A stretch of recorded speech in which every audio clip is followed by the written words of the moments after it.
สบายดีท่านผู้ชมอันนี้คือมุมสูงของนครหลวงเวียงจันทร์เด้อท่านผู้ชมเด้อนี่ถ่ายให้ท่านผู้ชมเบิ่งนี่บรรยากาศของมุมสูงของนครหลวงเวียงจันทร์อันนั้นก็คือตึกสูงๆกันท่านผู้ชมตึกสามตึกเนาะว่าตึกแผดบ่นะสูงอีหลีได้นั่นตึกนั่นท่านผู้ชมก็เลยถ่ายให้ท่านผู้ชมเบิ่งนำกันว่ามุมสูงของนครหลวงเวียงจันทร์นั้นเป็นอะไรนี่บรรยากาศก็สิประมาณนี้ท่านผู้ชมในยามแรงๆนะบรรยากาศ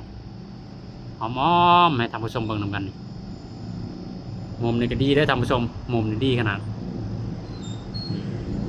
ก็สิประมาณนี้แหละท่านผู้ชมนี่มุมตึกนี่ท่านผู้ชมนี่อันนี้ก็บรรยากาศนี่แพนให้เบิ่งทุกมุมทุกซอกแล้วนะท่านผู้ชมให้เบิ่งนำกันอันนั้นก็ตึกนะตึกสูงๆบรรยากาศก็สิประมาณนี้นี่เบิ่งเด้อท่านผู้ชมเด้อนี่บรรยากาศนครหลวงเวียงจันทร์ในยามแรงๆ